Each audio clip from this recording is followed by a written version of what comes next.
In 2015, the City Council here in Jersey City voted to allow short-term rentals by Airbnb. Fast forward 4 years, however, the City Council then passed regulations on short-term rentals, which then compelled the Airbnb host community to gather signatures to try to challenge that ordinance that placed restrictions on them. Well, at today's council hearing, the council yet again had an opportunity to vote on whether to repeal the ordinance from 2 months ago that imposes restrictions, and only Councilman Michael Youn voted to repeal it. I will vote aye on all except no on 316. And just very briefly, I think as a council, certainly for those who vote in favor of the original ordinance, we feel like we have struck a reasonable balance, put in place reasonable regulations that protect neighborhoods, that will lower rents, and that will ensure homeowners can use their property for short-term rentals, but prevents investors from taking thousands of units out of the housing stock.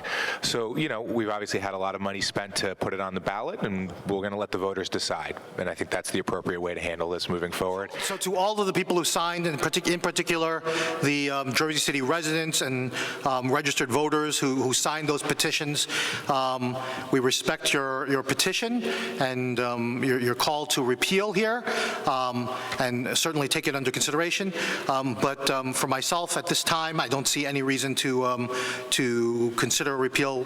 As other council members said, we went through long discussions and debates, and the ordinance that was presented, 19-077, approved certain restrictions to short-term rentals. My concerns at the time mostly have to do, and I just want to make sure it's on the record, have to do with affordable housing. Again, the affordable housing crisis, and that's why I reiterate that. And so the idea that long-term rental units would come off of the market for short-term rentals, and so that ultimately was my concern in ensuring that we restrict the rentals, because the exploding kind of market on the short-term rentals, unchecked and unregulated at the time, only threatened to continue to deteriorate the long-term rental market and threaten the affordable and to increase the affordable housing crisis potentially here in Jersey City, and by increasing rents as well by the shorter supply around that. Liz, what was your immediate reaction today to the action that the council took regarding short-term rentals in Jersey City? Yeah, so I think our immediate reaction is, today the 20-day clock begins for the council to consider if they want to take some sort of action and, not go to a referendum. Obviously today the council sort of, in a first step, decided not to repeal the ordinance, but, we certainly continue to call on the council over these next 20 days to reconsider and consider some sort of a compromise. Again, all along we have said that what our community wants is fair and reasonable regulation that doesn't ban short-term rentals, which is what the current ordinance would do. So for us, if the council is willing to talk, we're very eager to listen and to work together to find a solution over the next 20 days. If that doesn't happen, our community looks forward to going to a referendum.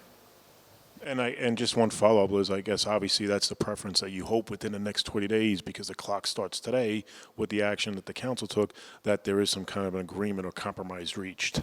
Yeah, from day one, we've been very clear that what we would want to do in this situation is to actually work with the council in order to craft regulations that work for our community, and again, that don't ban the short-term rental economy. So certainly, again, over the next 20 days, that's what we would continue to welcome, and if that's what the council decides not to do, then our community will see them at the polls.